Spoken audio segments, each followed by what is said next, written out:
Welcome to Wall Street Unspun with your host, Peter Schiff. But it's a giant bubble in search of a pin, and it's going to find one. Are you confused with the ups and downs of the economy and what it means to you? Don't believe the propaganda, and that's what it is. When you're listening to an analyst on a lot of these popular financial shows, you're not getting investment advice. You're getting propaganda. Get ready to untangle the web of misinformation provided by the mainstream media. These firms are trying to sell you stocks. Their real clients, their banking clients, are trying to get rid of stock. And now, here's your host of Wall Street Unspun, the president of Euro Pacific Capital, and a licensed broker with a passion for truth. It's Wall Street Unspun with Peter Schiff.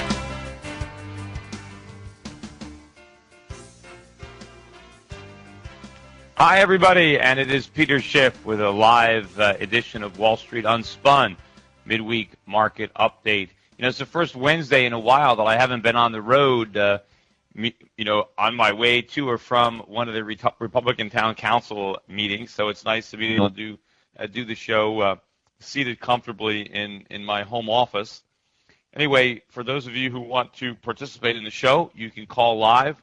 The number is 888-678-9597, 888-678-9597. 9597. I do the show live. I try to anyway. Either I do it or somebody else these days. Every Wednesday evening at 8 p.m. Eastern Time, 5 p.m. Pacific. You can hear the show on my website at www.europac.net or on shortwave radio, 5.07 megahertz, and we repeat the show on Saturdays at 8:30 Eastern Time, 5:30 Pacific, on shortwave on 9.32 megahertz. Anyway, a lot of stuff has been going on, since the last week. Interestingly, I mentioned this some time ago when they first announced the committee or the formation, but they really had some testimony today, and they have more tomorrow in the House. They are endeavoring to discover the cause of the financial crisis. At least that is the pretense of the theater going on in Washington. And I say it's a pretense because obviously Washington has no interest in figuring out the cause of the financial crisis. They want to grandstand. They want to show their constituents that they can talk tough with the Wall Street executives that they bailed out. They have a preconceived notion of what they want to do, and this is just a farce to have these hearings. But what our leaders are looking for is an excuse for more government and more regulation. So they are going to bring people to testify that validate their response. They don't want to call anybody as a witness who predicted the economic crisis. Oh, no, they wouldn't want to do that because then the truth might actually come out. They wouldn't want to call me there, even though, I wrote a book predicting it, even though I went around the country warning about it. No, they wouldn't call Peter Schiff, even though I volunteered to go. I contacted the committee. I sent letters. I tried to get them to call me, but to no avail. They don't want anybody there who understands the real cause of financial crisis, because the cause is them. If I was testifying, I would really, be laying it on, pointing my finger at the congressmen who were there to question the witnesses and letting them know in no uncertain terms that it was the government that caused this crisis. And that's how come I saw it coming, because I understood how the government was causing the prices. I understood how the interest rates of the Federal Reserve were distorting the economy and leading Wall Street to make reckless speculation and to lever up because of the access to cheap funds that wouldn't have been available had the Federal Reserve done its job properly. I also understood the moral hazards that were created by government subsidies and loan guarantees and various legislation that was distorting market forces, creating the bubbles and the leverage that all these politicians are now criticizing from Wall Street's perspective, without realizing that none of it would have been possible without the cooperation and the encouragement from Congress and from the Federal Reserve. No, they don't want any of that in this discussion. They don't want the public to know why there's a financial crisis. They want the public to think it was because of a lack of regulation, an inherent flaw in the capitalist system, that government is a necessary force to protect us from the evils of greed and unbridled capitalism, that what we need is government and its benevolence and its wisdom to come to the rescue and to protect Americans from these evil, vicious, greedy people. That's what they want.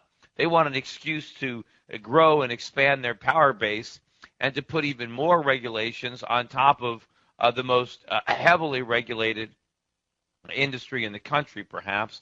And I know that President Obama, I think he's having a speech tomorrow, maybe, or a press conference, and I think he's supposed to be announcing new taxes on the financial industry, supposedly to punish or to get back some of the bailout money that never should have been offered to financial companies in the first place. I'm hoping, at the very least, that these new taxes or fees or whatever they are only levied on those companies that did receive the government aid. Hopefully it doesn't fall on the entire financial industry, including yours truly, my small firm that did nothing to create this economic crisis, that in no way benefited from government bailout because I never got a quarter from the government. Hopefully I don't get caught holding the bag, having to pay higher taxes to atone for somebody else's sins. But generally, when these large Wall Street firms screw up and the government responds with regulations, the regulations don't hurt those big firms that screwed up. They hurt the smaller firms that are competing with them. And so they end up winning twice.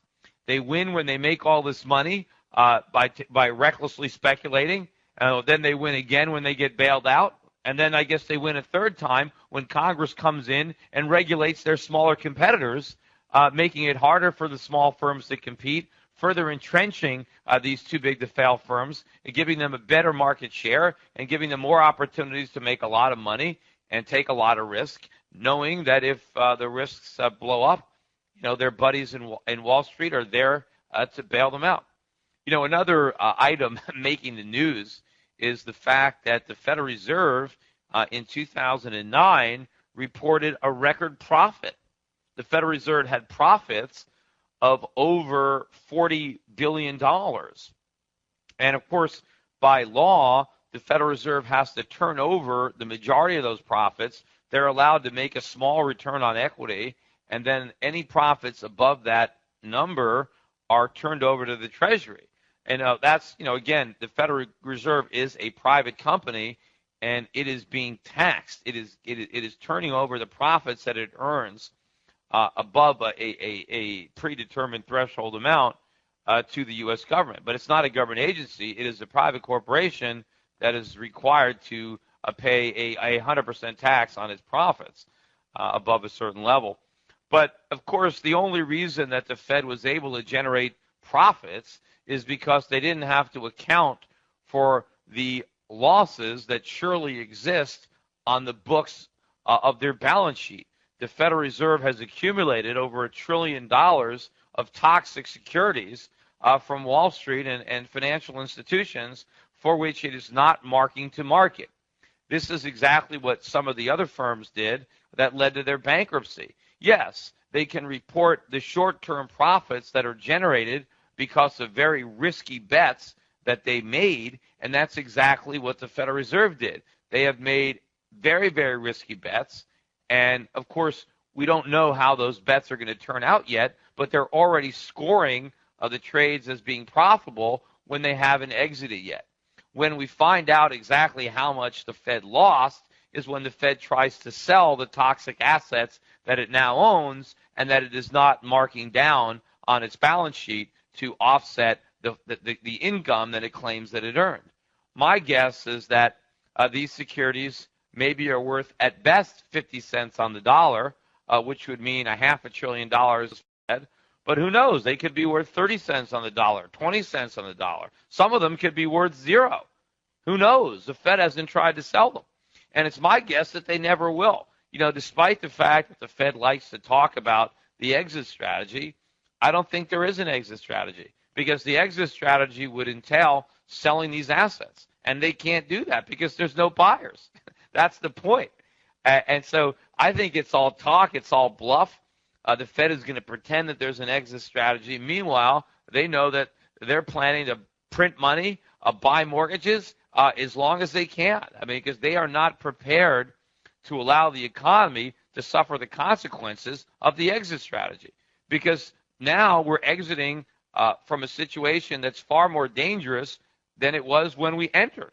You know, in order to unwind the stimulus and shrink its balance sheet, the Fed is going to bring on a bigger crisis than the one that it thinks it solved. So it's not going to do it. And, of course, by pursuing that strategy, they bring on the mother of all crises, a currency crisis, which is unfortunately in the cards. And, which is the main reason that I am running for the United States Senate in Connecticut, is that I want to be in the Senate when this crisis hits. Because I think I'm the only person that understands the nature of the problem and that has any idea what needs to be done to right the ship. Now, if you want to help me in that respect in my Senate campaign, there's a couple of things that you could do. Obviously, you can donate. There is a money bomb that some people have organized that's coming up on Sunday, the 17th. We're a one-day event where people try to make a lot of donations on one day. It'd be great if everybody who's listening to the show can go to the Schiff for Senate website and make a donation on the date of the money bomb. And let's see if we can raise some serious money on that day. So far, my campaign has raised about $1,500,000, but I think it's going to cost a lot more money to win the Republican nomination and certainly to win in the general election. So I would encourage everybody to visit that site on that day and participate in the money bomb and make a donation. Also, if you want to volunteer, I've mentioned this before. I just sent out an email again today to the people who are volunteered to remind them about the phone banking system that we have on the Schiff for Senate website, where people can volunteer, and once they volunteered from the volunteer website, they have access to the database of voters. So far, I've only uploaded their Republican voters, their names and phone numbers. We have about 90% of the registered voters. So if people really want to help spread the word, they can do that by accessing the phone bank. And that's what it's going to take for me to win this election, is we've got to bring my message directly to the people, because I'm really not going to get the support of the mainstream, the party officials, the elected officials, the professional career politicians. They're all endorsing my opponents. Every day, one of my two opponents gets endorsed by somebody. Nobody endorses me, and I doubt that they will. I just, I don't think the establishment is really ready for my candidacy, because I really represent change. The other candidates like to talk about change. They like to say that they're, that they represent, something new, but they don't. It's the same old message. They know that people are fed up with the status quo, so they want to run on change, but they get the backing of all the established players. There's, I'm the only legitimate outsider there. It's interesting, when I read some of these endorsements of my other candidates by prominent officials, you'd think that they were endorsing me if you didn't know who they endorsed. Interestingly, one particular endorsement that I think is particularly, apropos, listen to this one that Linda McMahon got the other day from a very prominent Republican here in Connecticut. And I quote, "Washington is on a crash course with financial disaster, and our decisions today will make or break our future. I support Linda McMahon as the Republican nominee for the U.S. Senate because, unlike anyone else in this race, she has built the business from the ground up. She understands how to balance a budget and meet a payroll, and most importantly, she knows what it takes to create jobs and put people back to work."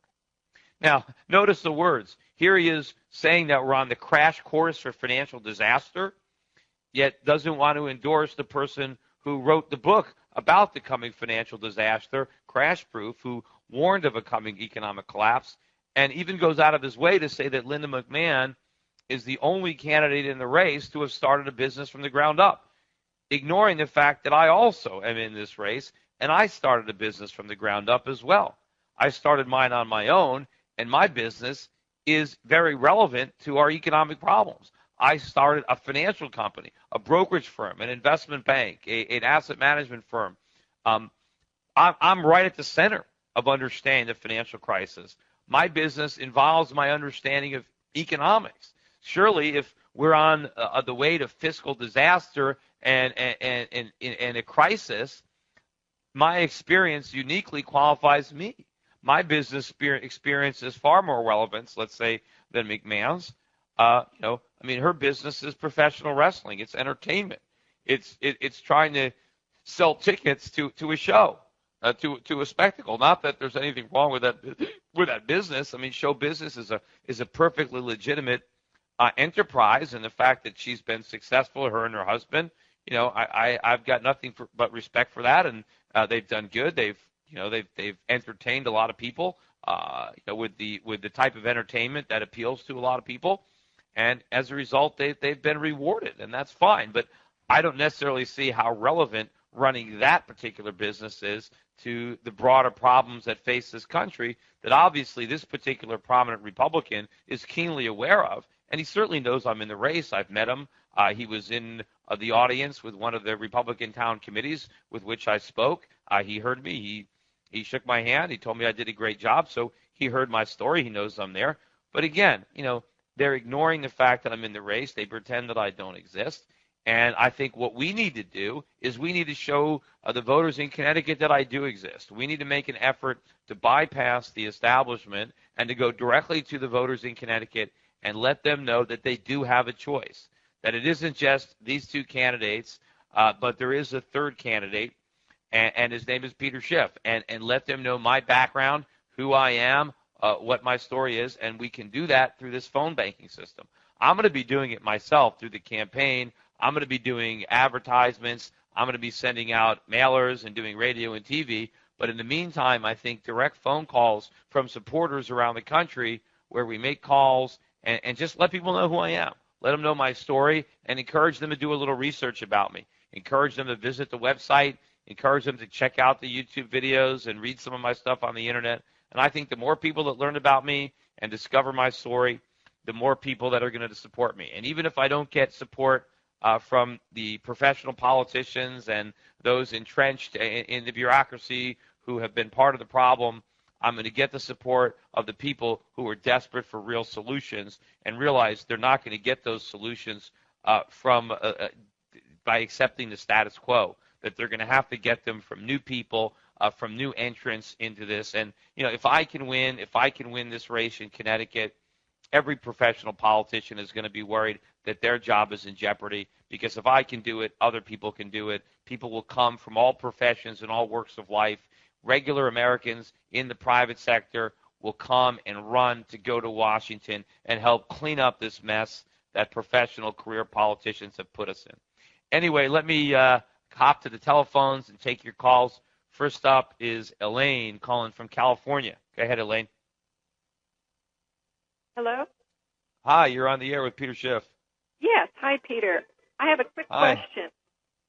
Yes. Yeah, I wanted to know about real estate in California as far as rental properties. And I have one myself, and I'm anticipating maybe selling it. What do you see happening as far as rental property in California, and where's it going to go? Well, I still think real estate is going to be under a lot of pressure, certainly in real terms, because the recession in California and the country, is going to get worse. So more and more people are going to be unemployed. That means more tenants are going to have problems paying the rent. I think that you're going to have a lot of, vacant apartments, a lot of people taking on roommates. So people that used to, rent 2 apartments, they'll get together and they'll rent 1 apartment, or 3 people will get together and share an apartment.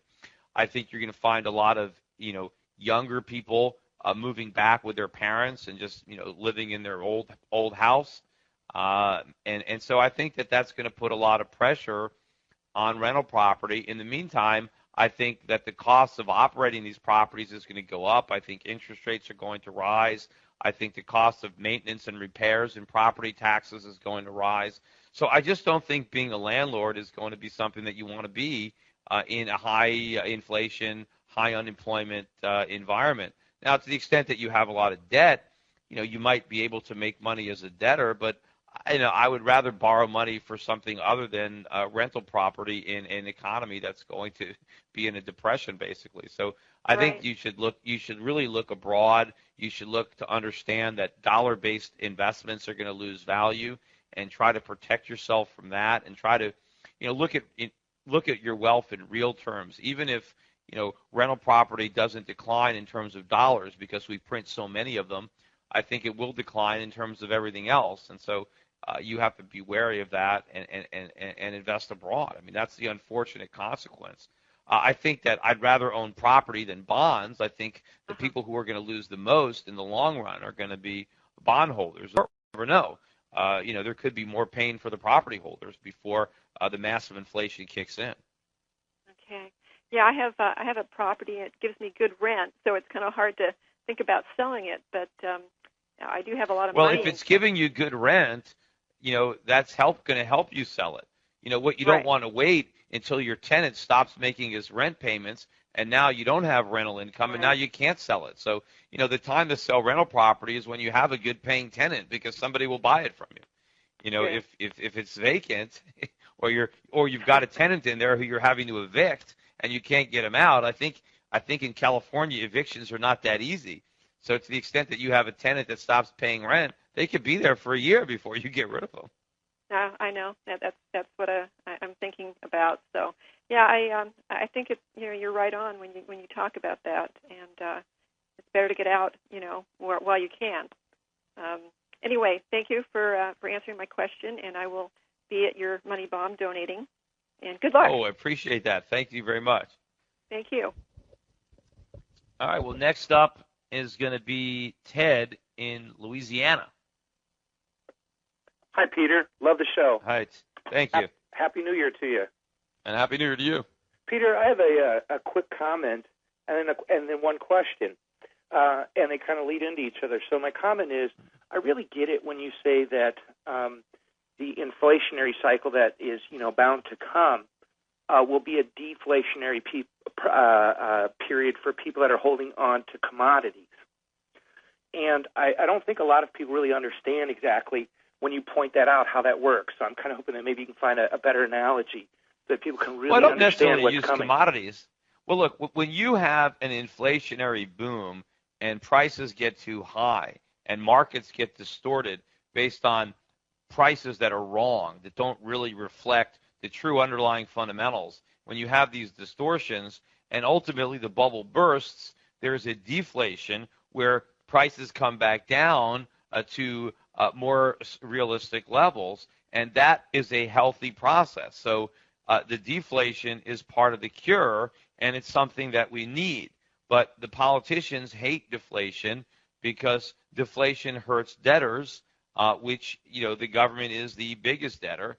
And it also, in the short run, can coincide with a decrease in economic activity, which costs the government tax revenues. And also, many of the voters are unhappy with, that correction, that period of time. They prefer, the good times when the bubble is inflating rather than the bad times when it bursts. But, just like anybody, a drug addict prefers being high withdrawal. But when you're high is when you're under the influence of drugs, and the withdrawal is when the drugs are leaving your system. That is a positive development, even though it might not be a pleasant one to have to endure. But so the deflation is coming, but the government doesn't want it to happen, so the government prints money to try to prevent prices from a rebalancing. And when they do that, they end up destroying the value of money, and so prices don't fall in terms of paper money. They actually rise, because what's really happening is that the money is losing value faster than assets. And so, even though prices are really falling, they look like they're rising. It's like if you're in a car and you're going backwards at 30 miles an hour and the car next to you is going backwards at 40 miles an hour, if you look out the window, it appears that you're going forwards relative to that car. But you're not. You're just not going as fast and backwards. And so that's what's going to happen. People won't notice that prices are falling because the dollar is falling faster. But if you measure prices in terms of real money, like gold, if you're going to measure the price of a house or the price of stocks or the price of a gallon of gas or a loaf of bread or a bushel of wheat, if you measure any of those prices using gold as opposed to the paper dollars, then you'll see that prices are falling. And that's where you'll see the deflation. And I think prices for capital goods will be falling faster. So in terms of gold, you'll see real estate and stock prices coming down bigger than energy prices or food prices. But I do think you will see all prices falling in terms of gold, and that's the deflation. But in terms of dollars, in terms of Federal Reserve notes, no prices are going to rise. Ultimately, all prices are going to, no prices are going to fall. Ultimately, all prices will rise, but the prices for things like food and energy and consumer product goods, those prices will rise much more rapidly than asset prices such as, stocks or real estate. Mm-hmm. And that so hopefully that answers it. That kind of segues into my question, and that is this. I have a low wage job, but I'm still trading every paper dollar I can spare to get rid of and trade it off for bullion silver. I've been buying these Canadian maple leafs, and I'm buying as many of them as I can each pay period, and I'm doing the dollar cost average thing. And my real question is, does the government really understand this? What you're talking about? I don't know either. I don't know if they. I don't know if it's a question of they're ignorant. Look, I don't know if it's the government is ignorant and they don't understand, or they do understand and they're just evil, or they're just keeping it quiet. And there might be some politicians that understand and some that don't. But you're doing the right thing by buying gold coins. In fact, I just went into that business myself with Euro Pacific Precious Metals. I think we're still a couple of weeks away. I know I said this. We're getting our final ducks in a row, but anybody who does buy physical coins, whether they're gold, silver, or platinum, please give us a call at Euro Pacific Precious Metals. The direct line to the precious metals is 888-377-3722. It's 888-377-EPAC for Euro Pacific, and that is for my precious metals company. Sounds like I have to be trading, jumping ship and coming over there. Peter, hopefully, I want as many people to buy their precious metals through me. Are they manipulating the metals market right now, understanding that the inflationary cycle is going to come? And when I think they're certainly trying to talk it down, but I don't know that there's a big conspiracy, nor do I think that they could. So just keep I think buying. Metal prices are going up. Certainly governments don't want gold prices to go up, but they're going to go up, so there's nothing they can do about it. All right, my man. All right, thanks for the call. Yeah, and good luck on your Senate race. Thank you. Bye-bye. Next up, let me actually bycast the queue because we have an international caller calling from Saudi Arabia, so I don't want to keep him on hold too long. Go ahead, Mark.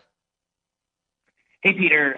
Thanks so much for taking my call. I'm a big fan, supporter. I just made 10 phone calls, so thank you so much for everything you do. You really inspire me. But I just had a real quick question about And remember, try to make those 10 phone calls every day. It's not just make 10 phone calls once. I need people to make them every day as part of their routine.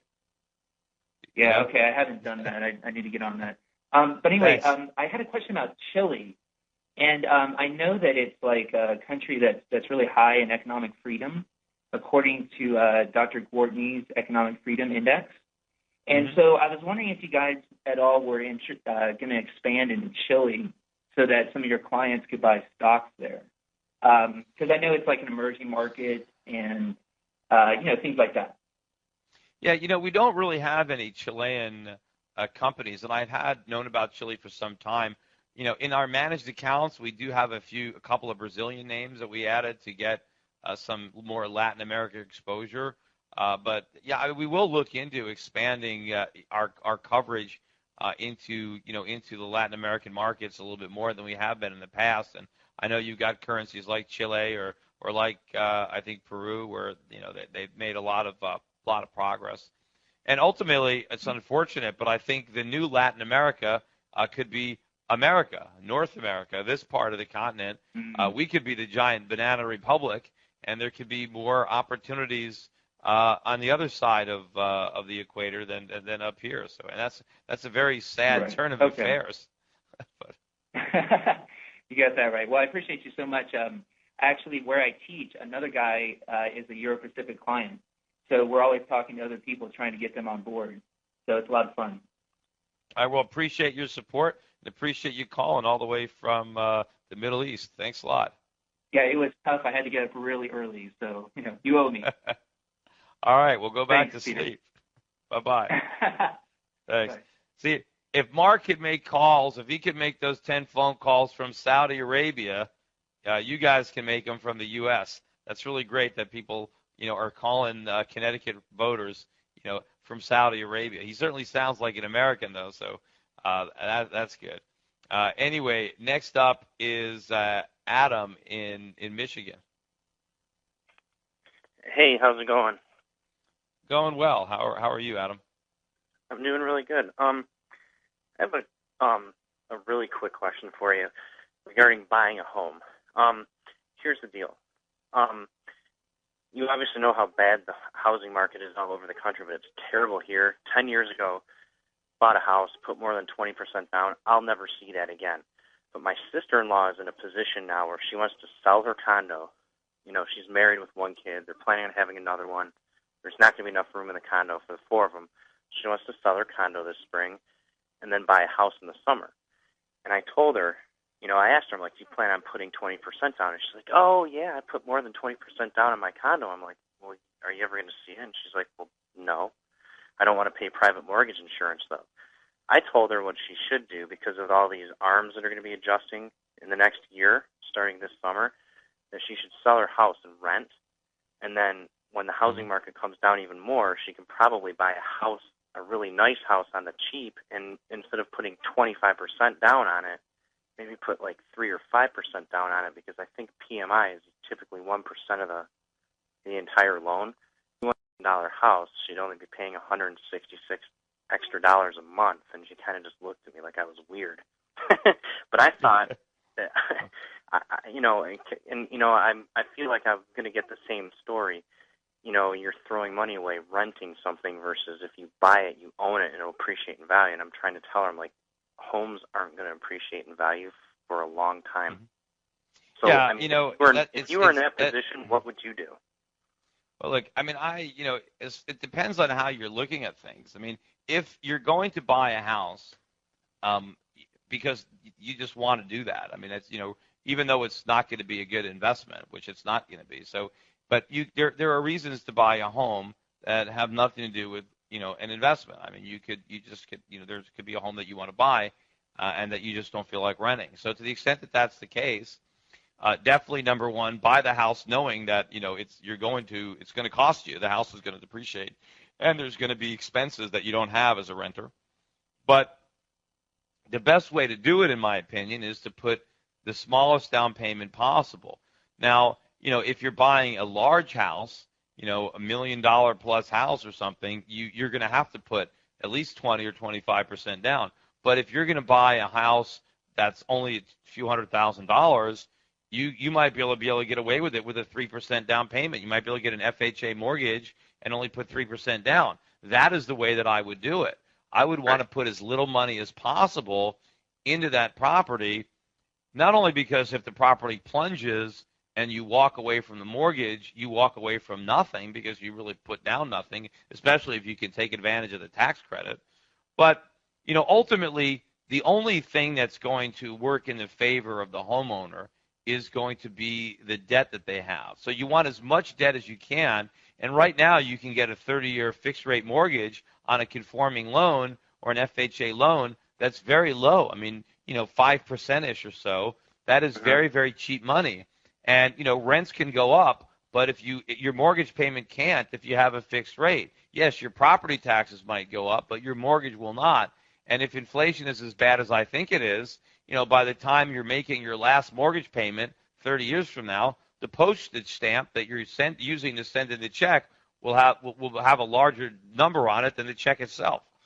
So, that's what I do. I wouldn't want to take 30% real money and put that down. I'd rather invest that money abroad, buy some foreign stocks with dividends, buy some precious metals, because then I think you'll be able to buy several houses with that money. That'd be my guess. Right. I mean, because she does everything right fiscally. She's a saver. She has no debt. I mean, she just hoards cash, and she's already prepared to just drop like. Well, that's what we house. need. We need people to save money, because while they're saving their money, while they're hoarding it, they're depositing it in a financial institution that loans it to businessmen that can make capital investments. But unfortunately, the government is punishing people who are saving money. They're doing it with low interest rates and inflation, and discouraging the very type of economic activity that we need. I really wish I could give people advice to save money in dollars and put it in American banks, but I know that that's going to lead to disaster for the individuals who are doing it. But, you can't have an economy where you're destroying the people who are saving, because we need people's savings if we're going to have economic growth, if we're going to have productivity, if we're going to have employment opportunities. We need the saver. And right now, the saver is persona non grata. The saver is the sacrificial lamb, and that's the problem. Yeah, I agree. I mean, I basically told her, I'm like, I put down like 3 or 5% and put it elsewhere. Like I said, buy gold and silver stocks, or maybe just. Yeah, I mean, this is what I was telling people, during the mania. I said, well, if you're going to buy a house, this is what I was telling people in 2004, 5, 6, 7. If you're going to buy a house, at least do it with nothing down, because that way, when the price collapses, you're free to walk away. The people who put down 20 and 30%, they're the real suckers, because they lost their money. The people that put down nothing, they lost the bank's money. They lost the taxpayers' money. They didn't lose their own money. Yeah, I mean, 10 years ago, I put down $54,000 on my house. I'll never see that money again. And, I just, it sucks. But, like right now, $200,000 gets you. Like that was 10 years ago? You say your house is worth less than it was 10 years ago? Yeah, I bought my house at $270, and it probably would appraise right now for maybe $210, anywhere between $190 and $210. And you bought it 10 years ago? 10 years ago. Yeah. Now, how much was that house worth at one point, do you think, based on what comps were? Oh, well, when I refinanced, like at the peak of the mania, I got my house appraised at $340,000. And so now it's half that. Correct. Yeah. Almost half that. I mean, it's dropped. And of course, from a logical point of view, it should be worth less than it was 10 years ago, because you've used it for 10 years. Unless you've put a lot of money into fixing it up during that time, you could have improved the property. But if you didn't put any money into the property, it's 10 years older. And so it's going to be worth less just for wear and tear. Yeah. People forgot that. People just assume, well, if I buy a house in 10 years, well, I'll just be rich, because they extrapolated the gains during the bubble indefinitely into the future, and they made asinine assumptions. Based on asinine, forecasts based on those crazy assumptions. Right. Well, I appreciate your advice. So I'll be donating on January 17th. So good luck with everything. All right, thanks a lot, and thanks for supporting me on the Money Bomb. My pleasure. Thank you. Bye. Thank you. Next up, what did I do with my my call list? Hold on a second. Next up is going to be Dwight in California. Go ahead, Dwight. Yeah, how you doing, Peter? Good. How are you? Pretty good. Actually, that's kind of funny. What he was saying, I just bought a condo last year. I paid $53,000 because we bought it with cash, and now we're just refinancing out right now. And I paid $13,000 less than what it sold for in 1996. That's pretty crazy. But we came in with cash. That's why. And now we're getting it back out so we can do some other things. But anyway, I had kind of a weird email. I don't quite understand it.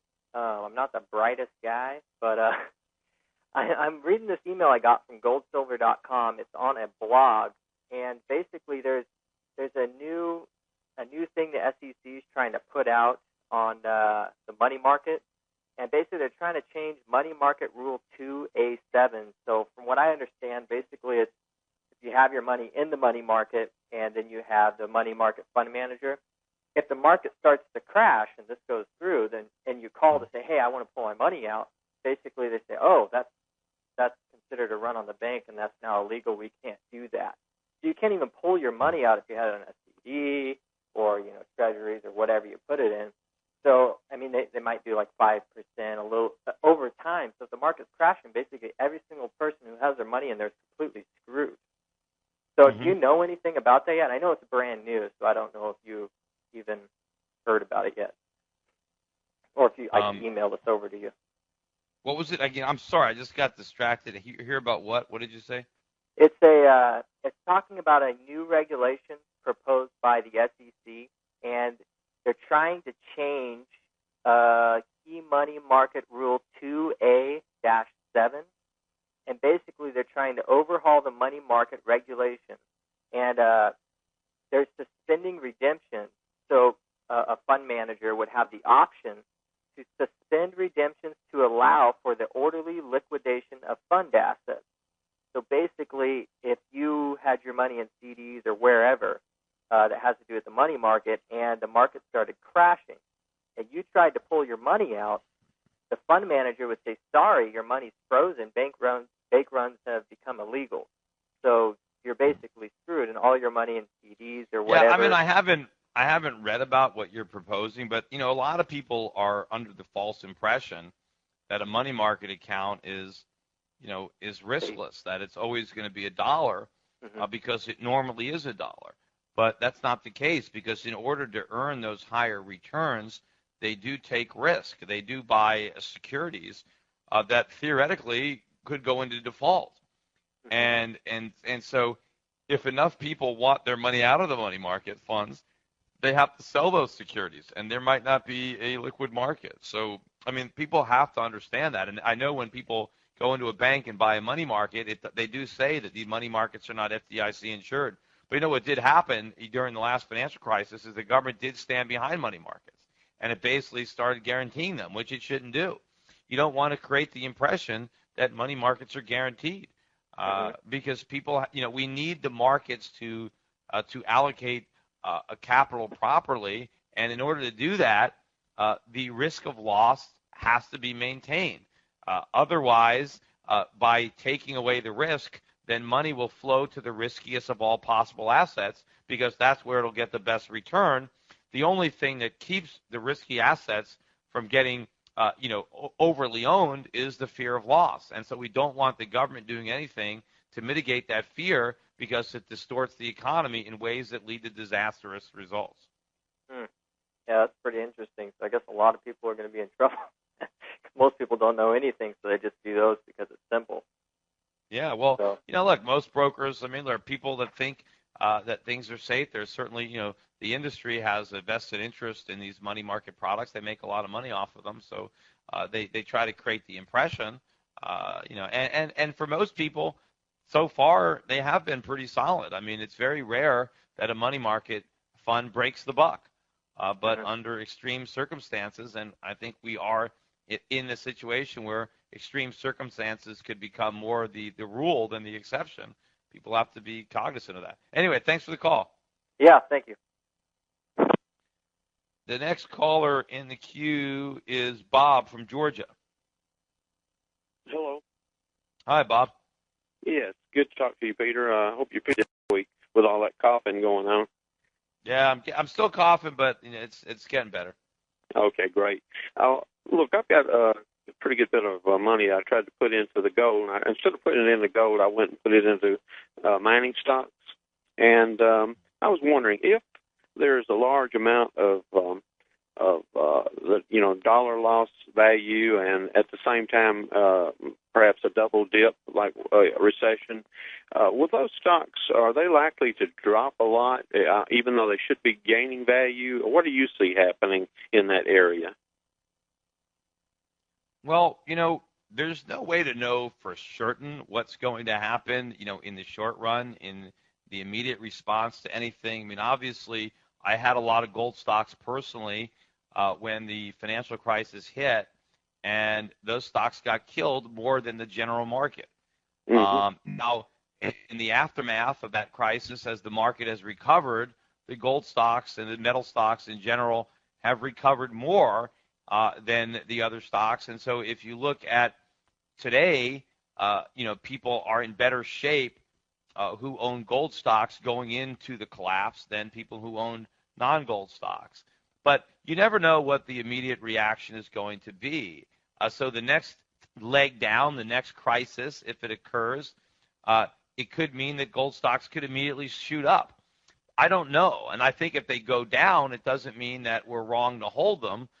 Just sometimes, you can have a knee-jerk reaction that's in the opposite direction of the bigger move. Now, my gut feeling is that the next time we do have the crisis, if it's of the variety that I think the next major crisis is going to be brought about by a weakening dollar. I think it will be a currency crisis.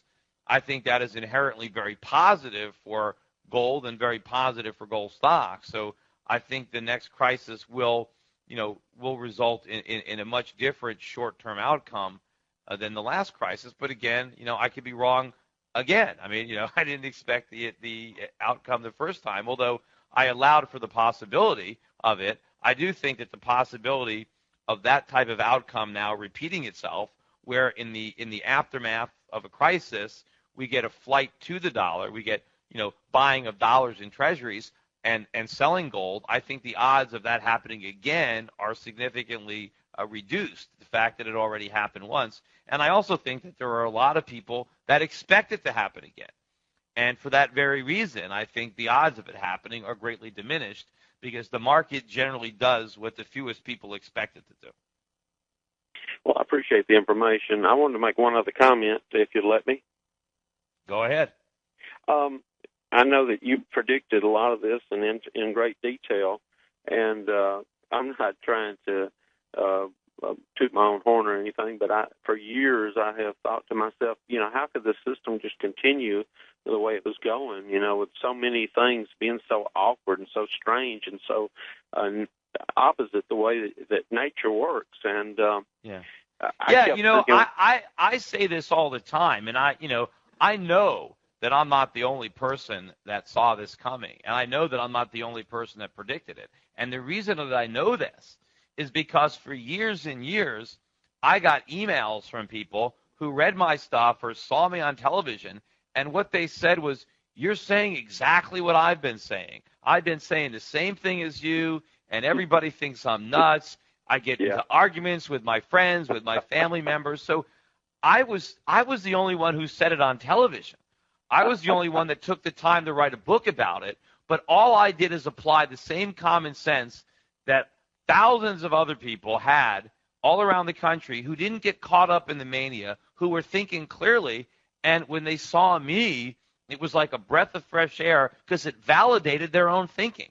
And I know that sometimes when you're the only one that has it right, you start to doubt yourself, and you think, maybe I'm the crazy one. Maybe, but then when people saw me and they realized, wait a minute, I'm not crazy, because here's somebody else that's saying exactly what I'm saying.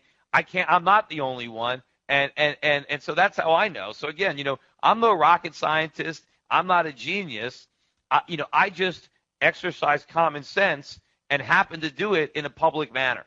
And so now people know that I predicted it, even though I'm clearly not the only one that did it. Well, I give you credit where credit's due. You've done a great job, and I believe there's a lot of people that appreciate you. One thing that kept me just totally, though, from trying to understand how things work was that I had remembered an old Bible verse that I used to listen to, and it said that there was angels holding back winds of strife, and I kept thinking they must be letting that go now, because here it is, I mean, we're right in the middle of something. All right, there's a lot of wisdom in that book. Oh, absolutely, and it's helped me even though I don't live it like I should. I do appreciate the great lessons I've learned from it. Thank you so much for listening to me this week, and thanks for your call. And the best to you in the political realm. Thank you. Thank you very much.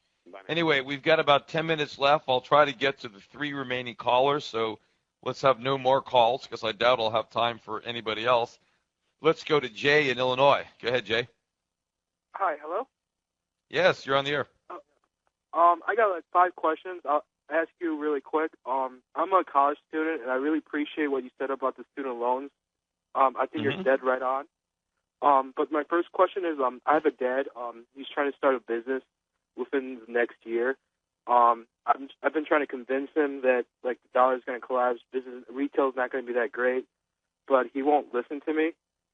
So if he does, do you see anywhere where the collapse might not affect him as much in the retail business, or do you think everything's going to be horrible? Well, I think retailing in general is going to be affected because I think that part of the big problem with the U.S. economy and part of the imbalances is that Americans have simply been spending too much money relative to their incomes, and Americans have to spend less and save more, which means they're not going to be shopping as much, which means a lot of retail outlets are going to go out of business. So I think it's going to be very difficult. Now, there might be certain retailers that do well in that environment, but in general, the industry is going to suffer. So it's going to be hard to swim against that tide, although some people will. And certainly if you can find the right things to retail, Americans aren't going to buy nothing. They're still going to spend money. They're just not going to spend nearly as much. And so it's going to be a difficult environment to be a retailer. Okay. Also, the next question is for the book Crash Proof, I read both 1 and 2. Is there any plans in the work to get it translated to different languages so I could maybe try to help my dad convince more, or no? Well, what language does he speak and read? Korean. Yeah, I believe the book is in Korean. I'm not sure. I know it's in Mandarin, and I think it's in Korean. My book has been translated into several different languages already, and so he can go to the bookstore and see if he can get that version. They do exist already, Okay, All right, I'll definitely look into it. And okay. Third, if you win the Senate, would you keep doing this? Keep doing what? This radio show? Yeah. I'll try to address the public. I know that certain things in my life will change. I won't be able to run Euro Pacific Capital anymore. I'll have to resign from that company, and I won't be able to manage it or speak to my clients or handle their accounts.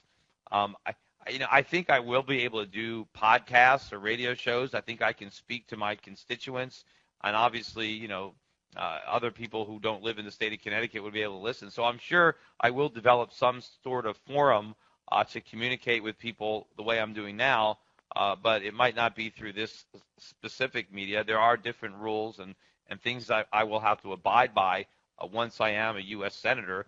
I'm not, spending my energy now putting those plans into place because, that's pretty presumptive in that, I'm 3rd out of 3 right now in trying to get the Republican nomination, let alone actually win the Senate seat. But if I do get the nomination, I'll start, working on that. And of course, if I win, I'll have to put some kind of plan into action pretty quickly for that. But anyway, thanks for calling. Thanks. All right, good luck with school. Next up is going to be, I guess it just says a client calling from Kansas. I don't have a name there. Are you there in Kansas? Yeah, Peter. Name's Clint. Sorry, I don't know why. Oh, Clint. Client, but... He just wrote client. All right, Clint, go ahead. I had wanted to know your thoughts about the recent news about the Treasury and Labor Departments asking for public comment on the conversion of 401k savings and IRA accounts into.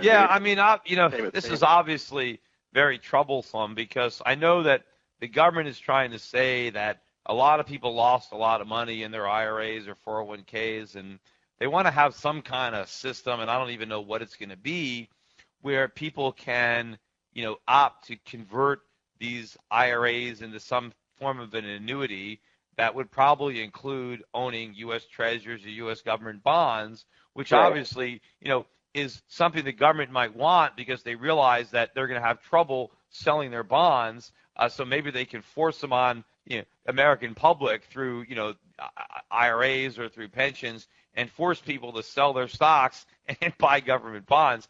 And I can't think of a worse investment over the long term right now than government bonds. As volatile as the stock market has been, I still think that owning stocks, even, a broad portfolio of U.S. stocks, will produce an infinitely greater return over the long run than a portfolio of government bonds. And, these annuities, the problem with an annuity is it's fixed, and the payment stream, it might have value initially, but with enough inflation, the value is wiped out. So, whatever the government's got up their sleeves, I'm sure it's, not going to help investors. That's going to be, they're going to couch it in language that sounds like they're there to help you. But remember, whenever the government says they're there to help you, you better be worried because they're not there to help you. They're there to help themselves, and whatever helps them is going to hurt you. All right. So thanks a lot. All right, thanks, Clint. And the last caller of the evening is John from New York. Go ahead, John. Hey, Peter, how you doing? Okay. Not too bad, thank you. I have 3 questions for you. The first is a pretty easy one. I was wondering, did you guys get the Euro Pacific precious metals up off the ground yet? It's almost off the ground. We got a couple of guys working there. We still haven't got all the, haven't done everything yet, so we're still not shipping the metal yet. But hopefully within a couple of weeks. I know I've said that before. Sometimes new businesses take a little longer, but you can certainly give it a call at 888-377-3722. Tony Bivolacqua is there. You can tell them that you're interested in the coins, and as soon as we're shipping them, you'll be one of the first to get called. So I'm actually meeting with Tom Cataldo next Friday in your New York City office for okay. So I guess I could run that by with him. Let him know. I mean, he's obviously working on he's working for the BD. The coin business is going to be a separate business with we'll separate people and everything. So. Gotcha. Okay. But he'll know about it, and he can certainly pass your name on to the appropriate person. All right. And my second question out of 3 is I will be meeting obviously with someone from your organization next Friday, Tom, and I have about $50,000 to invest roughly that is currently slated for what my wife and I have labeled an emergency fund in the event that either one of us loses our job. So, we want to have that cash, fairly accessible, but we don't want it to be sitting on the sidelines, and I certainly don't want it sitting in cash any longer. So I was just curious what you think I should be looking at. Yeah, the only thing you have to understand about that type of situation is if you're going to invest in stocks, they are volatile. And it's possible that you could lose your job, and that can coincide with a downturn in the market. And it might be that the $50,000 that you give me might only be worth $30,000 when you lose your job and you need to access it. So you have to understand that if you're going to take your emergency money and invest it, that you have to understand that there are more risks when there is a chance that you might have to sell in a short period of time. Now, it could work out the other way. It could work out that you get lucky and your $50,000 turns into $80,000 in a short period of time when you need it. But, you don't know what's going to happen, and that's just a risk you have to be willing to assume. If you're not, then unfortunately you have to leave it in cash. If you want to make sure it's always there when you need it, then it needs to be in cash. Now, maybe you can say, well, I might not need all of it. Maybe there's $10,000 I'll need. So you can put 10 in cash and invest the other 40, and maybe if the market goes down, you might need some of it, but you won't have to sell everything, at an inopportune time. So those are all the risk-reward trade-offs that you have to, mull over in your mind before you make a decision on what you want to do. All right. Well, I'll definitely weigh those out. I appreciate it. My last and final question is actually about just curious if you've ever gotten around to reading, and I know nowadays you're exceptionally busy, but I was wondering if you've ever gotten around to reading Patriots by James Wesley Rawls. No, I haven't read it. Is it good? It's something that I think from a man from your perspective would greatly appreciate. It actually speaks about the demise of the dollar and ultimately the aftermath. So. Yeah. All right. Well, look, I'll keep my eye out for it. But anyway, hey, thanks for the call. We're running out of time.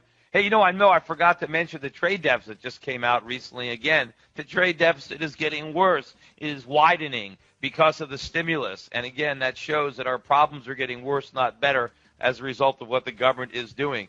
Anyway, that's it, everybody. Thanks for tuning in. Don't forget the Money Bomb on Sunday, shiftforsenate.com. Give all you can. Sign up to do the phone banking. And if you haven't picked up your copy of Crash Proof 2.0, make sure and get a copy. Anyway, that's it for today. Thanks a lot, everybody. I will be back again next Wednesday for another live episode of Wall Street Unspun. It's Peter Schiff signing off.